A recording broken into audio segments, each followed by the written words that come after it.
Okay, so what I'm going to talk about this morning, because I cannot escape it, the Holy Spirit keeps downloading it on me and downloading it on me and downloading it on me, and I can't even study right now, like something that should normally take me a couple of days is taking me a week. So I keep squirreling out, and I will continue to squirrel out until I do this video.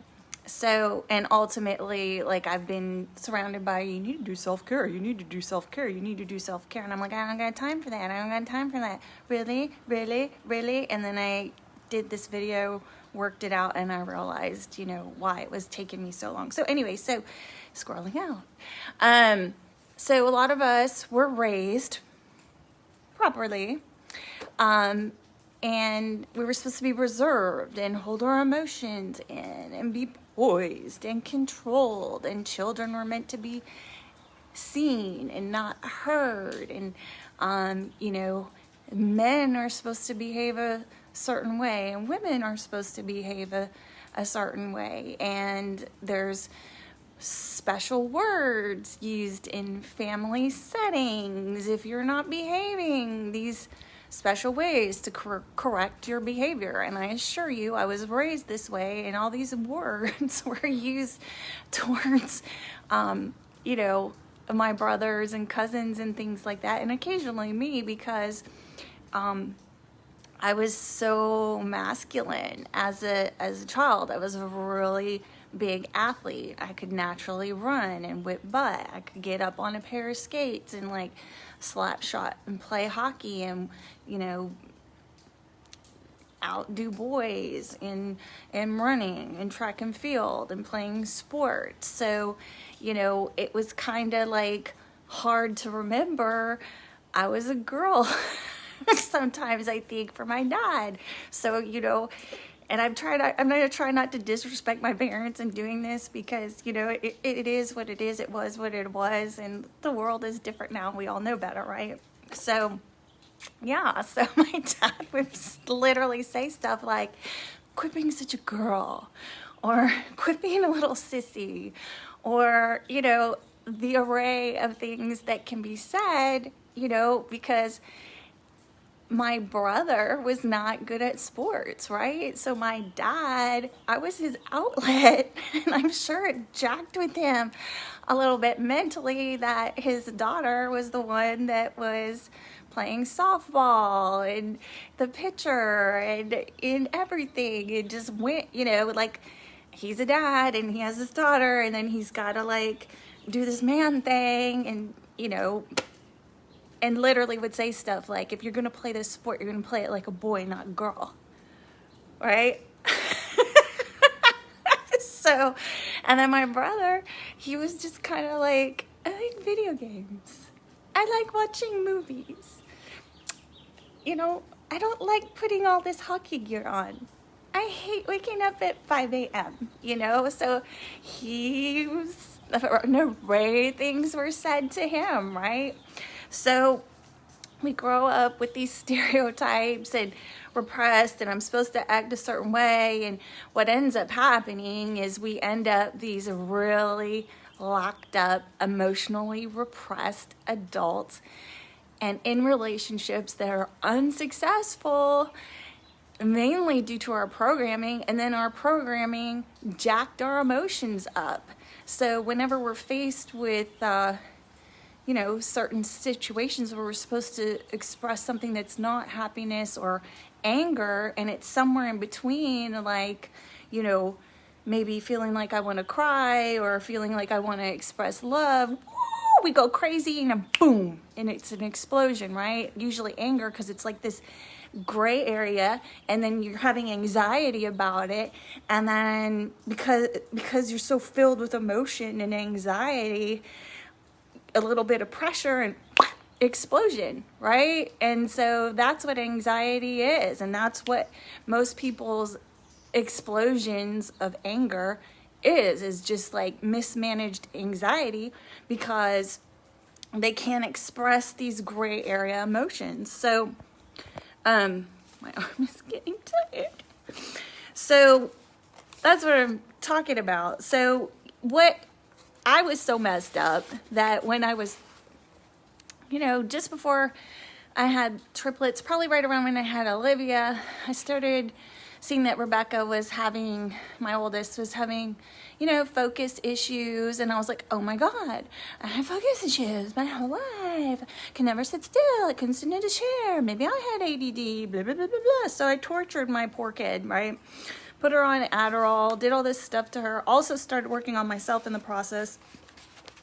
By the time I had the triplets, my anxiety was so bad that I couldn't focus. I was also in nursing school, and I was not there. There's a period of time I lived close to my family, and then there was periods of time I didn't. And so, managing my anxiety and 5 children was crazy. Plus, there was a BP oil spill that my ex-husband was involved in, and he had multiple back surgeries. So it was insane to think that I could cope with all this stuff.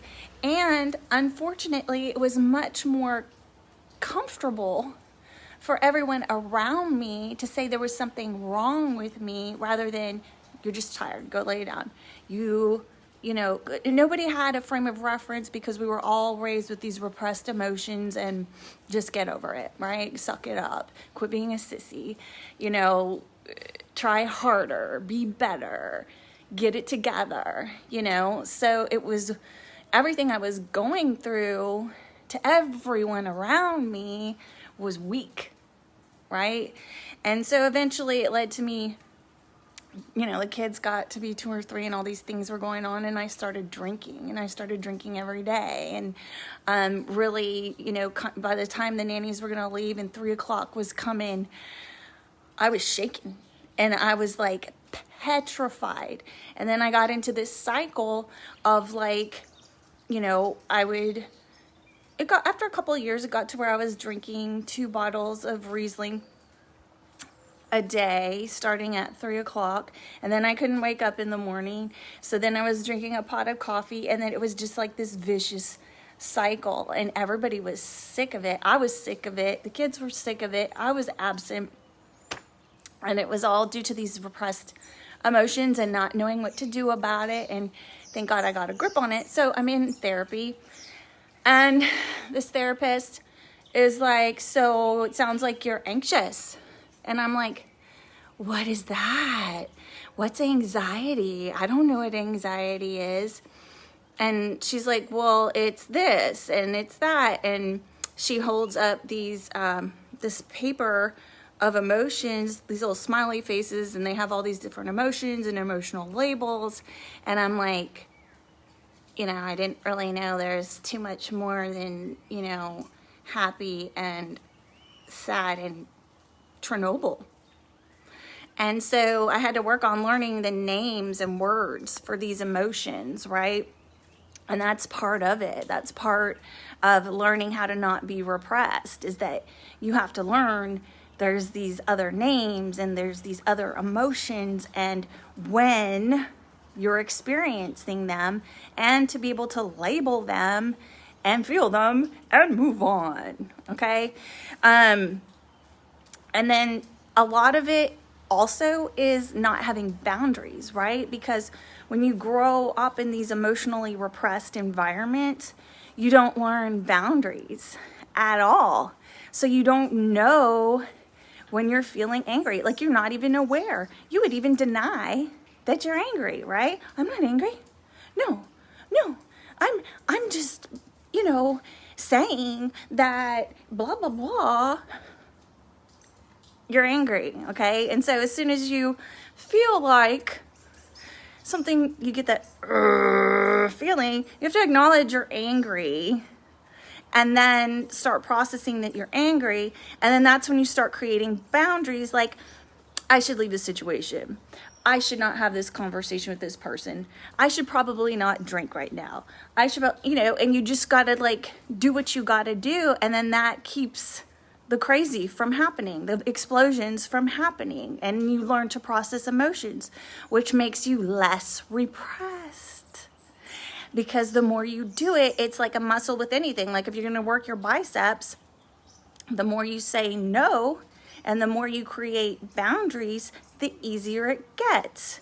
The more weight you lift over time, the stronger your muscles get and the easier it gets and the healthier you get.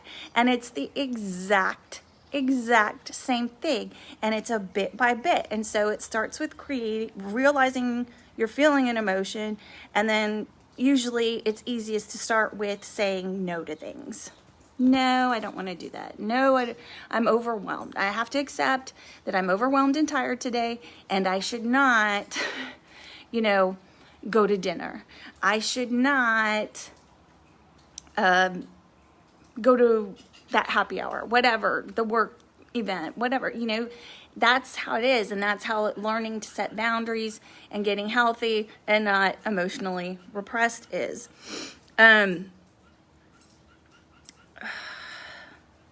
So someone that's really successful, with it, because my brother, like I said, he was different than me, right? So he was not praised as much for his athletic ability as I was, and probably tortured a little bit and forced to be in hockey and things like that, and called a sissy a lot, etc. And I would say he was a very same thing, high anxiety, difficulty expressing emotions. But when he met his wife and had children, he saw a need to change. And I think honestly, her just loving him and accepting him for who he was and how he was. And she had I've never seen her correct him in public, which is probably another really good thing about her. And he's just changed. And so, some of us are put here because those are like generational curses, right? This learning to these family values that are proper and the way to be, they can end up being generational curses of, repressed anger, which turns into alcoholism or drug use or whatever. And so, we kind of got to be here to realize that and, break the curses. And I can tell you, going through, I'm working on my broker's license right now. And I would say 2 weeks ago, ramming through it. This week, one book has taken me a week. And everywhere I've gone, it's like self-care, stuff about self-care, things on Facebook about self-care. My Instagram is all about self-care. And I'm like, I do not have time for self-care. I am working. I have 4 children of my 5 living with me. I'm getting my broker's license. I do not have time to go run. Okay, so you've drank this week. You drank last week. You can't get through this book. It's taken you a week to do it. Why don't you do a video? How about you do a video on repressed emotions? You need to do a video on repressed emotions. And so as I was going through it, I realized, that's one of the things. Like, you can go through like taking medications and things like that. And ultimately, one of the things that worked for me was running. And that's how I manage my anxiety. And so that's how I focus, right? Because my anxiety is so high that I can't sit still.